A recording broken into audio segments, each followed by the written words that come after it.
This is the fourth in our series this year of our sustainability virtual lecture series, which, yes, a virtual lecture series. So why do we do that? Because we're really trying to practice sustainability. So we know that there's a lot of amazing, nationally known, published, recognized sustainability writers, speakers, theorists, activists, etc., and we'd love to bring them to the campus to come talk with us.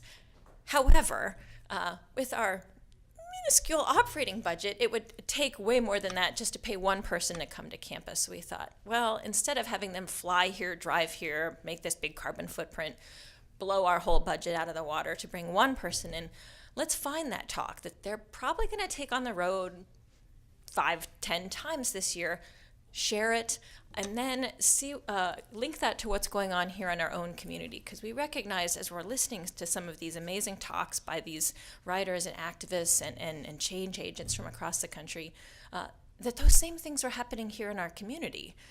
So we want to uplift some of what's going on here with sort of the backdrop of some of these national thoughts that are out there.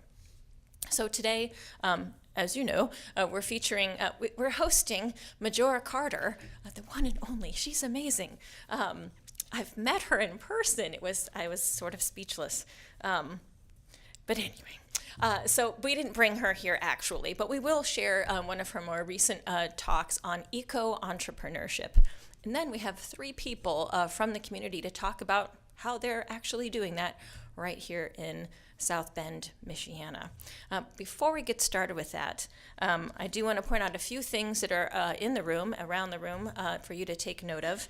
One, on your seat, you'll find a little bit of information about us. This is our big expense in paper that we put out that promotes studying sustainability. We do offer an undergraduate minor in sustainability studies. We're the first school in the state to do so. Notre Dame followed a year later. And so we're out there in front. We also have a graduate certificate in strategic sustainability leadership. And I think we have some students from one of our graduate classes here with us tonight. Yay. So if you're wondering, why you should study sustainability, what this is all about, there's a little bit of information on here and a link to our website where you can find out about events like these, studying sustainability, and so much more. And one thing you'll also find on our website, which you may also find on your seat, are these cards for a free home energy audit offered by a consortium of power providers across the state called Energizing Indiana. Mishawaka utilities are not part of this, so if you have Mishawaka utilities, I'm sorry, it doesn't apply to you, but what they will provide is a free home energy audit. They'll come into your house at a time that's convenient for you. They have all kinds of hours that will work with your schedule. They're very polite, professional. They take a look around. They give you feedback on what cheap, low-cost, free, maybe some more expensive things you can do to make your home more efficient. They leave you with $30 or $40 worth of efficiency items, light bulbs, faucet aerators, low flow shower heads, insulating wraps for your water heater. I heard someone I didn't get one of those. Each package is a little different. Power strips, things that can help you start saving money and saving energy right away. The bad news is with this is that this just got cut from the Indiana budget. So it does run out at the end of this year. So act now. And share with your friends and family. So here's a website where you can sign up. You can actually schedule your audit right from the site. And we're partnering with Energizing Indiana, so when you complete your audit, they give us a $25 donation. They give you free stuff. You save money and energy. They save demand on their energy, so they have to build fewer power plants. So it's just a win all over the place. So check it out before it runs out at the end of this year. Also on our website, you'll find information about upcoming events. So I want you to make sure you save the date if you have, and I know you do because we all do, electronic waste. So computers, hard drives, monitors, servers, speakers, switches, wires, cables, old cell phones. What else is on here? DVD players, gaming systems, radios, stereos, TVs, VCRs. Someone out there still has VCRs, right? That they want to get rid of. Clear some room out. Fax machines. anyone still have a fax machine? Microwaves, copiers, all kinds of stuff. We're collecting these here on campus May 9th and 10th. May 9th is for businesses, and the 10th is a Saturday. It's for the public. You can just drive up, don't even get out of your car. We'll unload it, safely secure it on a semi-truck. It goes directly to a facility in Chicago. They take it right off and shred it and repurpose all the materials into new electronics. So it's safe, it's secure, it closes the loop on the manufacturing process with electronics, which, as you can imagine, looking around your own life, there's a lot of waste as things become out of date or you decide to upgrade. So please mark your calendars for that. That's coming up soon as well. Okay, one more announcement, and then we're going to hear Majora Carter. So there's also some information out on the table about an upcoming event on April 22nd. It's called Greentown Michiana. We call it Greentown Michiana 2.0. We hosted one here in town in October, drew about 500 people together from businesses, government, nonprofits, citizens, students, writers, all kinds of folks, together to talk about sustainability, find out what's going on in our region, and learn how we can work together in our area and across our region to build a stronger and more sustainable Michiana and beyond. So we're really going to be broadening that scope, making more connections, finding out more about what's happening. So this flyer will be over on the side there, and you can see what kind of speakers might be coming. If you're a student here and you'd like to go, it's on a Tuesday, I know, which is kind of awkward, but we do have free registration for up to 20 students. So see me if you are interested in coming. There's lunch included. So take a look at that. If you're not a student, the cost is very low to register, so but registration is still going on. But this is taking place here in downtown South Bend. So yeah, at the Doubletree Hotel. So there's that coming up. And that's all the information. That's it. Actually, there's way more, but that's all I'm going to tell you right now. And we're going to tune in to hear Majora Carter. We'll have our panelists come up, so they'll be happy to field your questions and talk through your ideas as well. There were so many people that I wanted to ask to be on this panel, and it was really hard to narrow it down. Not that you guys should be like, oh, thank you, but we're really glad you're here. But I was looking at, the speakers that she talks about and thinking about what's happening in our community, and there's a lot of what she talked about happening here. And great examples, I thought, for our students as well. They're talking about the woman fighting mountaintop removal, calculating the return on investment on wind power instead of coal power, right? So these are the kinds of things that our students are doing on a smaller scale, but something that's very real life, right? There are things happening in our city in South Bend to look at doing things like she was talking about in Los Angeles. Instead of doing more pavement and more sewer projects, why don't we plant more plants that can help filter that rainwater, put green roofs on our buildings? So there are already some innovative steps being taken in this way. So I thought, well, I don't want to ask them. That's interesting, but there's other stuff. There's a recycled granite company that's capturing granite and turning that into new granite. And we saw an example of that up there, but I didn't ask them either. There's also wonderful examples of this, what she called urban integrated agriculture going on right here in South Bend.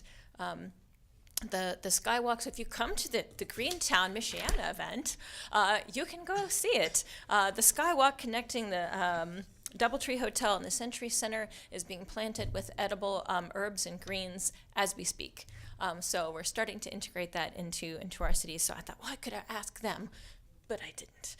But that's another example of what's going on. But it's just multiple examples of how we really are the key to our recovery here, and people are, unlocking those doors of possibility. And so these are three that I thought, well, this is really interesting stuff and different kind of stuff that they're doing. So I asked them to come and talk a little bit. They've each got a few things to say about what they do and how this is related here. So our hometown security team. I'm going to call you guys that now. This is great. So beginning here, we have Tara Gilchrist. She's the communications director with Better World Books, something with communications. I might have marred your title. Yeah, she talks about what they do at Better World Books, which is our own local B Corporation, which I think she's going to talk about what that is if you haven't heard of it. James Summers with the Summers Group, and Boniface Njuguna, got that, with the Green Youth Foundation. So if you don't know what any of those things are up to, you're about to find out. So thank you very much for joining us. And Tara, I'm going to kick it to you because you're right here next to me. So take it away. Thanks. And you have a microphone right there. Unless you'd rather stand. No. I can do this. Great. It's live. I want to throw these notes away now, since I'm feeling very less formal. I am. My name is Tara Gilchrist, and I manage our customer care department, which is constant communication, as well as the rare book section, which just gives me a reason to get up every morning. So on my business cards, we get to have a little phrase. So my phrase is salvaging civilization. So tons of books that come through, we get to find the really awesome ones as well. So we're saving civilization, as well as all the really cool things that we do with books so they don't wind up in landfills. So do you guys know about Better World Books at all? Could you give us just a quick? Absolutely. Yep. So basically, our company was founded in 2003 by some Notre Dame graduates, as many interesting social companies have been lately, and I look forward to seeing more come out of IUSB. I also happen to be a student here as well, and I major in organizational communications, if they let me in. So, no, they do. We were formed in 2003 by 3 Notre Dame graduates, and basically they had leftover textbooks, we know how that goes, and they decided they were going to sell them. But they decided, wow, that's actually kind of easy to do back in the day when it was easy to do. And they said, well, how do we make this better for our community? They were very involved, especially with the Robinson Community Center. So they started collecting textbooks that they couldn't sell back at the bookstore and started selling them online. And so they would give a portion of the proceeds to the Robinson Community Center. I said, well, that's cool. How do we turn that into a business? So they participated in, you probably know what that is. I'm sorry, it has a particular name. Business plan competition. Thank you. Yes, a business plan competition. And they won, and they also won their CEO, who was at Notre Dame as well. So he thought it was a really exciting idea. And of course, the environmental impact as well. So it's a triple bottom line company, people, planet, and profit. So we want to be a great company. It is a for-profit, so this was a little bit different than your usual nonprofits. And of course, do what we can to sustain the environment. So, shipping and trucking, we have all those issues with emissions and fuel and all that kind of stuff going on. So over the 10 years, in May, we just celebrated our 10-year anniversary. We are a founding company of the B Corporation. I don't know if anyone knows exactly what that is. But it's a social entrepreneurship. It's almost a label, but it's more than a label. You have to actually do a lot of things. I mean, the questionnaire is about 5 stacks high. You have to do it every 2 years, and it ensures that you are benefiting your employees, you're benefiting your community, you're living up to your commitments to whatever you're committed to doing. So ours is supporting literacy efforts around the world, as well as becoming a sustainable business model. So I'm really lucky to work there. I've been a book nerd since I was a kid. And I always understood the power of books. It could take you someplace, and you could share information, and you could use your imagination. But working at Better World, I really got to understand even that physical object has value. Even if 15 people have read it, there's still something you can do with that. So what we do basically is we get books from libraries, from individuals, from schools, from communities. And if you've read that Twilight series and it's sitting in the back of your closet, we can actually make something good out of that. We buy them outright as well from some thrift companies. We have drop boxes. I'm sure you've seen those around as well. So I have to get my own kids to empty out their shelves because it's that time. But it's so great to have a place to put them. It's really neat because we don't just get them and recycle or just sell them. Those libraries, especially the academic library, we've heard horror stories of libraries, going out in the dead of night to dump the books that aren't being used anymore. So they have to take them out of circulation. But, library sales don't get rid of all the books. They just didn't have anywhere to put them. So we took them, and what we did is when we sell them, we pay them. So they get a commission on that. So let's see, to date, this is totally not in the order I put it in, but that makes it so much more exciting. We've raised $16.2 million for libraries and for literacy partners. So each book, it's not like it just comes back in our pocket. So the libraries get a portion of it back as we committed to them. And then they also choose a literacy partner. So whether it's Books for Africa, Rooms to Read, so all around the world, we're committed to giving those dollars as well. So if we sell that Twilight book, for $1, so the library IOSB would get, 20 cents on it, and then Room to Read would get 10 cents on it, and then we get to keep the rest. So it is a for-profit company, and I think it's important that people realize that, it is sustainable, it's for-profit. Like Majora Carter said, charity, the better you do, the less people want to give you things. So we're just going to keep growing. So it's really great. And so, of course, not all the books make it. We get thousands of copies of Twilight. They made quite a few copies of Twilight, and pretty much people are good. They're good. They've all read it. They don't need it anymore. So the ones we don't sell, we will donate if people want it. That's my favorite because you're maintaining that same. You don't have to spend any energy to turn it into something else at that point. Let's see. We've donated to date. Let's see. We've saved 146 million pounds of books, which is over 100 million books, from the landfill. We never send books to landfills ever.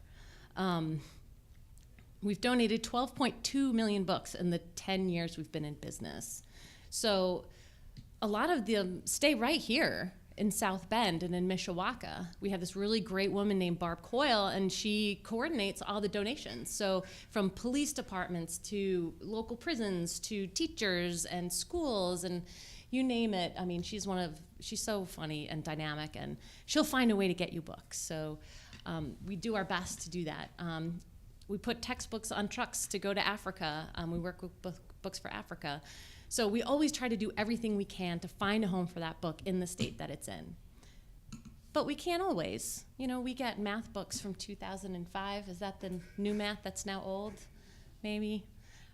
So outdated textbooks are, it's just glutted in the market. We'll recycle them. So one of the really I'm totally stoked about this because it's almost closed, is that's coming full circle. So if we're sending the books out to be recycled, they're getting put on a truck, sent to a recycler, and then turned into boxes and coming right back to us. I'm so excited about that. So to make that, that sounds like a good idea, but of course we are a for-profit business, so we're not going to do that unless we're going to make money doing that. So we anticipate making over $2 million in revenue and in savings. So that's pretty significant, especially to a company of our size. And the recyclers don't make any extra trips. It's pick up, drop off, turn, and then back. So we're pretty excited about reducing that footprint. Even the small things, charity begins at home, or not, as she was discussing, but we're very aware. We have a sustainability council, which involves executive leadership, and they meet every month.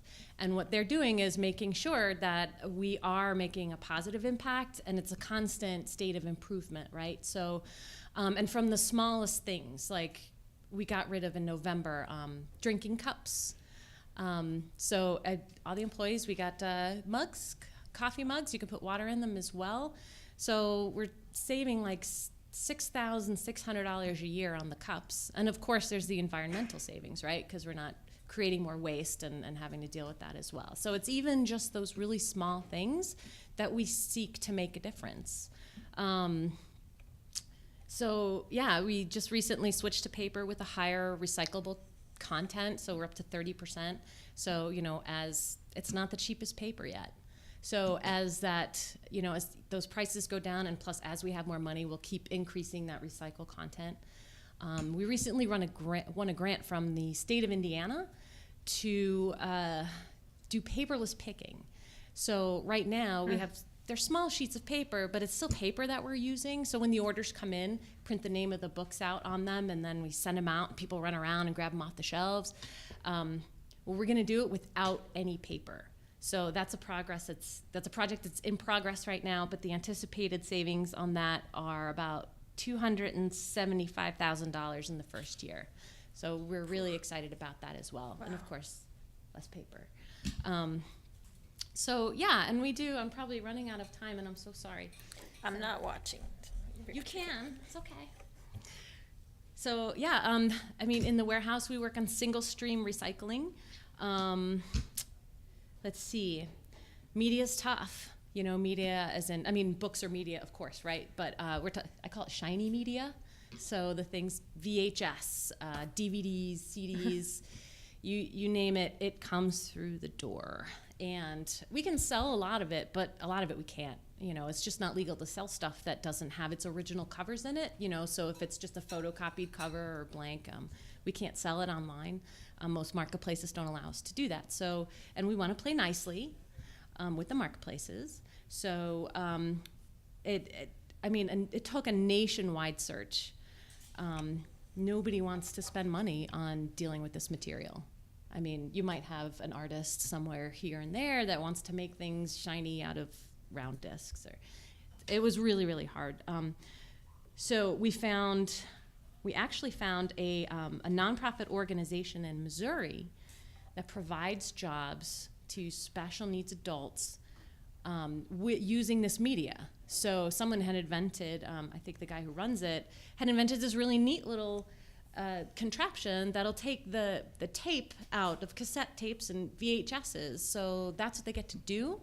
So we're providing economic opportunity where there wasn't before. So that's pretty exciting. And then they sort through things and take care of it there. So that's really neat as well, that we can help out. So even though as a business we don't make direct money from that, we know we're creating opportunities in other places. So that makes us pretty happy. We have a carbon offset on our website. So it's a voluntary, couple of cents you can do when you check out, and you don't have to, because I customers are my heart, and I said, well, why do we have to make them do that? And we don't. But for a couple of cents, we work with with 3 Degrees. I don't know if anyone's okay. Anyway, we've collected up to 39,000 tons of carbon offsets. So overall, we do everything we can to save on energy and to use all the material at our disposal in the most effective way that we can. The lighting project worked great. We've got recyclable bulbs and motion sensors, so we've saved like up to $70,000 on a utility bill so far in the past year. So, but it's always an ongoing progress. So as we get smarter, as we learn things, we look forward to being even more sustainable, not just here in the area, but also enabling others around the country and the world to do that. So, thanks.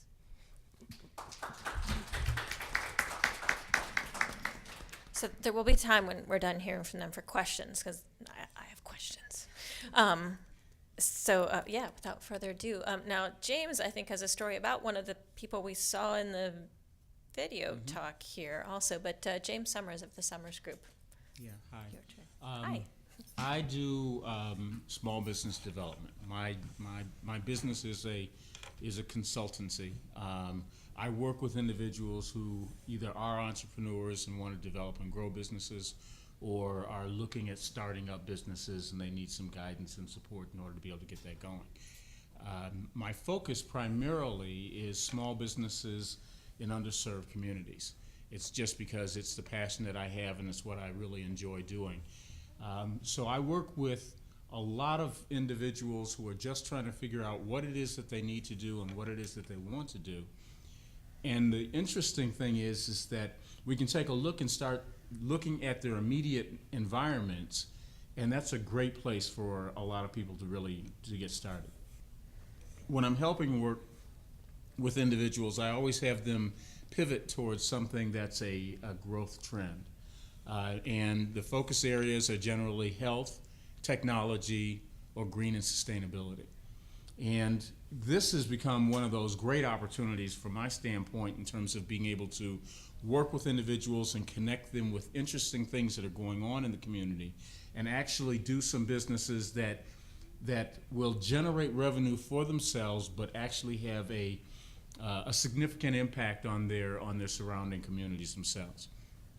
I am an advisor for the entrepreneurship board for the University of Wisconsin up in Whitewater, Wisconsin. We built a multi-million-dollar innovation center up there, and it's really interesting to go up and work with students in terms of identifying projects and businesses that they want to do, but to be able to leverage that resource and that facility to actually be involved in the community itself. One of the things I like focusing in on primarily is that when the individual students get an opportunity to work within the businesses right there in the community. So they're taking information that they've gained immediately, that they're learning in the classroom, but then taking it right out and connecting it with individual businesses right there, right at home, but making a difference, showing how they can actually help those businesses grow, hire more people from directly in the community, and expand on their knowledge, but also improve the community overall. The sweet thing associated with that is, one, they bring fresh ideas and new ideas that otherwise may not have been conceived. Two, they start to realize what they can actually do in terms of having a major impact on a small business almost immediately.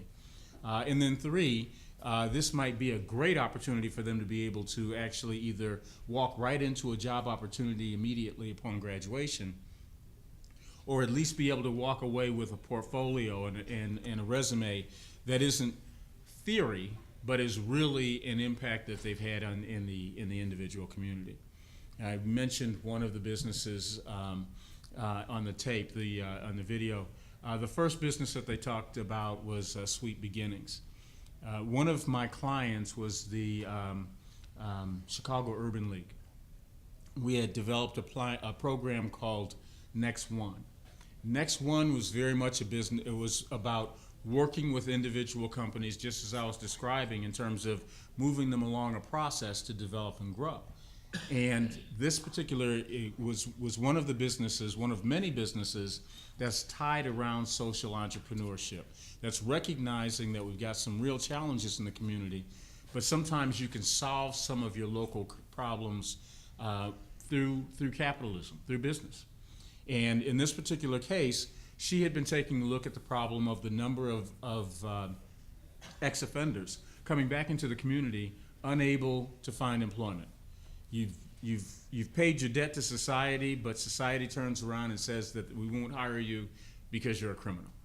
So what do you possibly do? Well, one of the things that she had focused in on was, how do I train people? How do we create a business? And this business will hire individuals from the community. So what we were doing with Next One program was working with her, helping her develop her business plan out, connecting her with professionals with the university, actually Northwestern's Kellogg School of Management, to be able to help develop out and flesh out the business plan, and then connect with the financial community in order to be able to get funding in order to be able to develop it.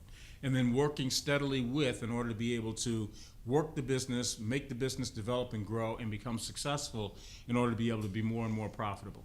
Hiring more people, steadily developing and building on what she's doing. It's a great success story, continues to grow, but it's one of many that are out there being done and being done extremely well. The thing that's exciting to me about that is that that's exactly the process that we're bringing into the community right here. I work with a number of different organizations in a lot of different communities, And locally, we've just taken over operations management for the Michiana African American Chamber of Commerce. And our goal is very specifically to be able to look at businesses, any business, and be able to help them develop and grow and create opportunities that are right here in the community. One example of that is a focus that we've got that we're calling Transformation Park. One of the local pastors has had the dream for a number of years now of taking the school, the old building where their church is located, and renovating it and creating some space and opportunities for individuals who are finding a hard time getting back into society. They don't have any place to live, they're in transition and that sort of a thing. We've had this dream in terms of renovating part of it and creating dormitories, and then creating structures on the property, and it's got 5 acres of land in terms of just being able to provide housing for individuals. It's pretty much fallen on deaf ears, in all honesty, over the last couple of years as we've talked about it. But recently, through relationships right here with Greentown, we came in contact with a builder that's very much into net zero construction. His business is very much around how do we build buildings that generate enough energy in order to be able to operate effectively so that you don't have an ongoing energy bill. When you add that to a need that's happening in this community, because of some changes in some of the laws, 700 ex-offenders are going to be coming back, being released every year, coming back into the community, and we simply don't have enough housing in order to be able to handle that. What we started to take a look at is Transformation Park can help some of that overflow from some of the other organizations in the community in order to be able to provide some dormitory housing. But now partnering with this individual with Net Zero Housing will actually be able to build a facility on the property. One of the facilities, one of the first facilities we want to build is a manufacturing facility to house a building, house work that's being done with a local company called Stone Horses. Stone Horses, the owner of Stone Horses, has decided that he wants to be able to hire individuals, some ex-offenders, other people who are having difficulty finding work, in order to be able to start with the manufacturing of model horses that they produce. The interesting thing for me is these are plastic horses about yay big, yay tall, and they sell from everywhere from $60 each to over $3,000 a piece. So they will now manufacture these horses. They're in the process now of doing it on Lincoln Way at one of the nonprofit organizations, but we're actually going to put together a net zero facility, small one, where the actual construction can be done. In addition to that, we want to put a nursery on the property.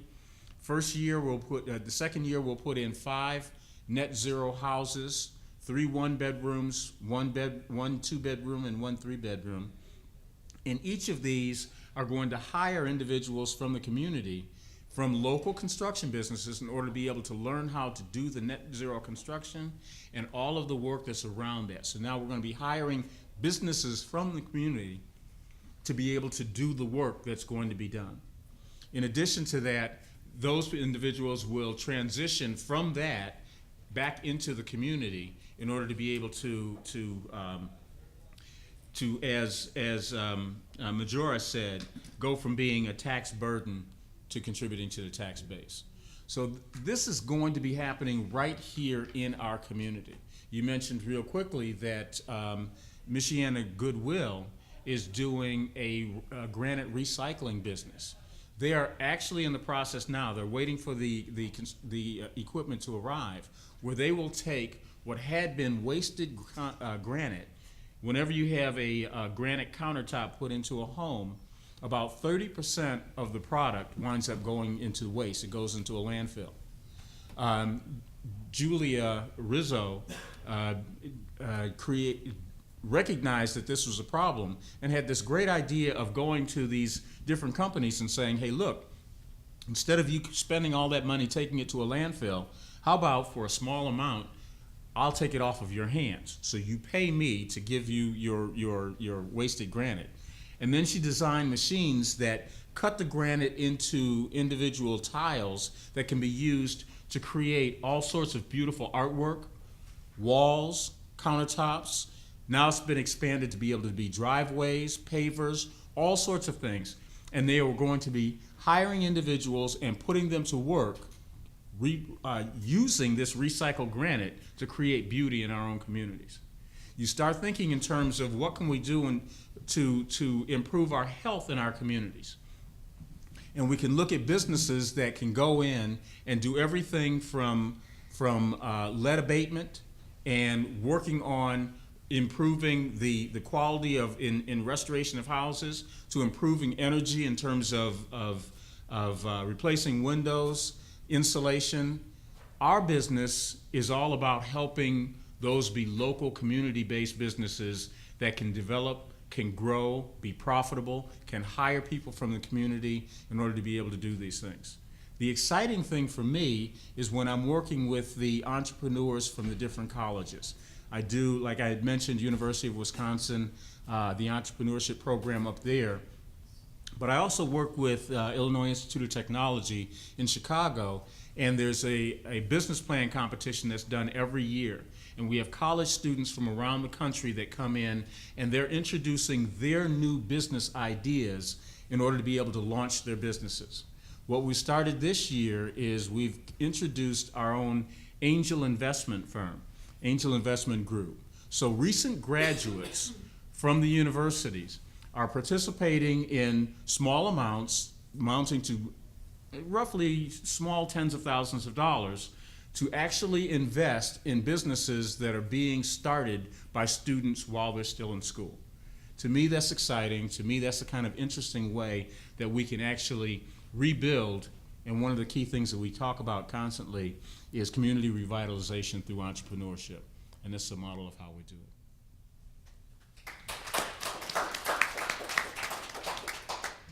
Thanks, James. So we'll just move right on. I'm going to keep adding to my question list, but Boniface, go ahead. Hello, everybody. My name is Boniface Njuguna, class of 2005, IUSB, business major. Okay. And I've been a local for almost going on to 20 years. I've been living in South Bend. I came here for education back in 95, winter of 95. I attended Southwest Michigan College. I did some engineering classes there, and those courses facilitated for me to get a job. And a couple of years down the line, I started a family, and that changed everything. And that's how I ended up at IUSP instead of pursuing my engineering degrees, but I am not complaining. So fast forward, 2010, during the CNN Heroes Award, there was a guy from Kenya who was being honored for being so creative. He came up with the idea of building LEDs, or rather LED lamps, using fabricated materials and glass, and he would later on donate these solar lamps to his rural folks where he came from. He understood the problem that was being caused by using kerosene lamps. They are really toxic, and the price of kerosene is pegged to the price of gasoline. So if gasoline goes up, kerosene goes up. So he understood that problem so well. And he came up with the idea of building solar lamps using some very simple materials. He would get scrap solar panels, and with those scrap solar panels, he would build those solar lamps, and he would not even sell them. He would donate them to the rural community where he came from, because he understood how severe the problem was. So when I saw his idea, and by me being here in America, I was like, okay, he has a very good idea, but if we can only tweak what he has to make the product more environmental friendly, then we might have come up with a product that's really green. So that's how I came up with the idea of building those solar lamps, but instead of using glass that can shatter or fabricated metal to hold the whole housing, why don't we use plastic bottles, which are in plenty and people don't know what to do with them? So that's how I came up with this. It started in the fall of 2010.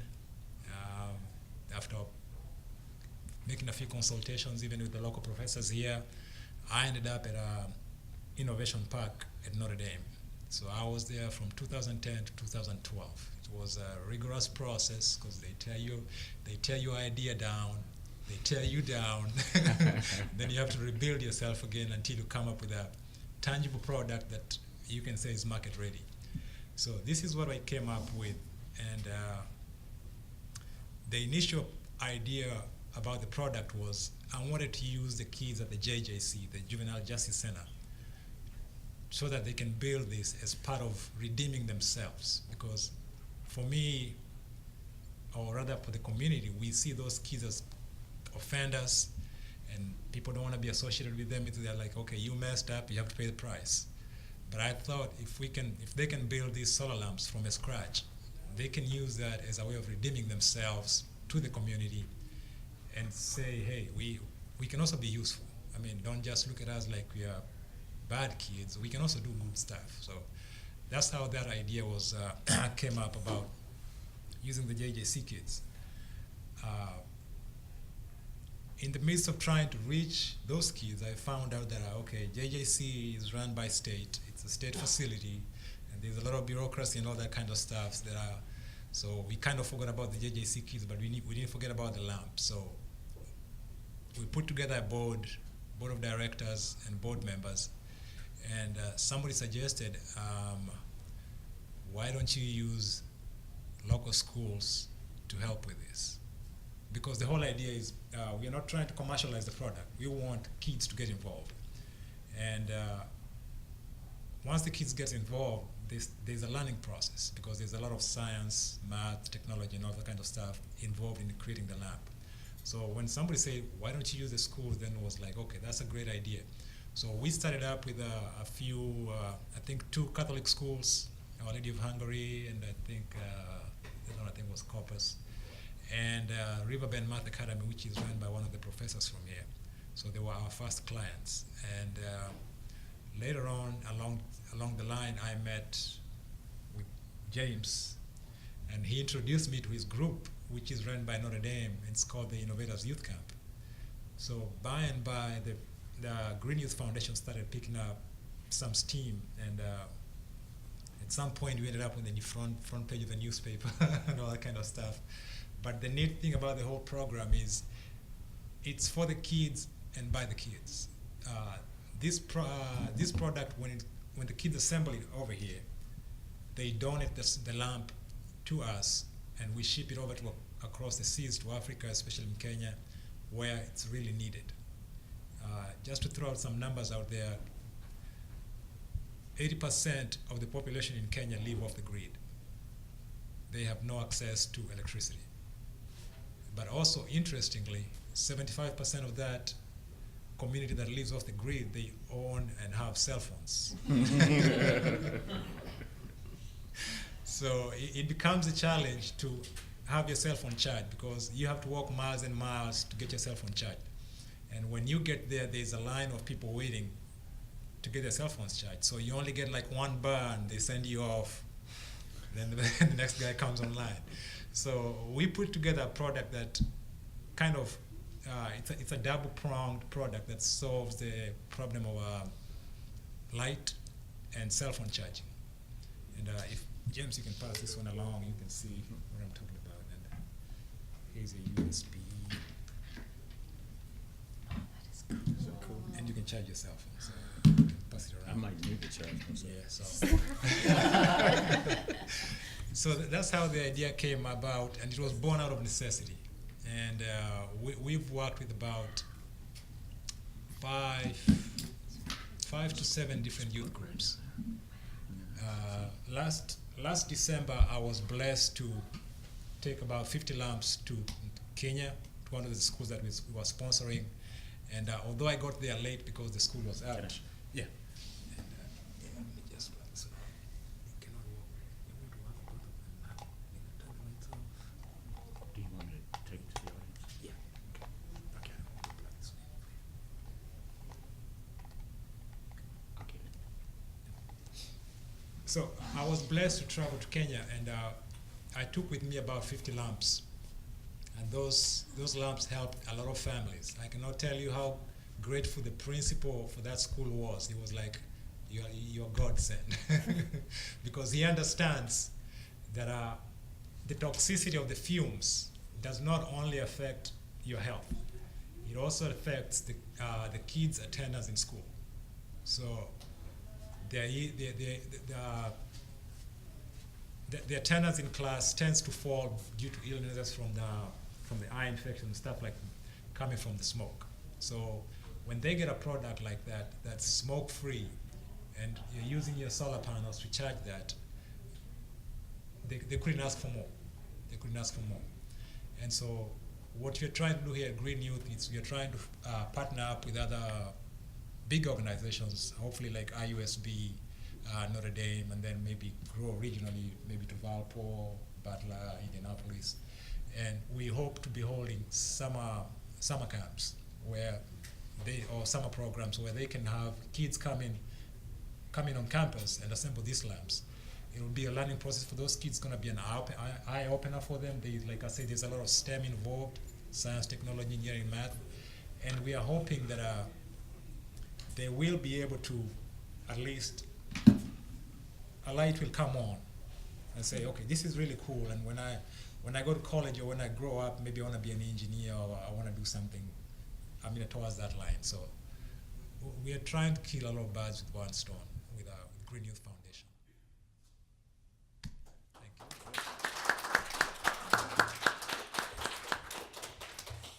Well, thank you all very much. See, it's really hard to settle on three amazing organizations that are right here in our area. So I warned them they should be taking questions. So now it's your turn to talk. And if you don't talk, I'll keep talking because I have questions. So questions for any of our panelists. Go. How do you make the LED? We don't make the LED, we buy the LED. But if James, you can pass these ones around. These are the components. Pass these ones around. He's got all the parts here for people to see.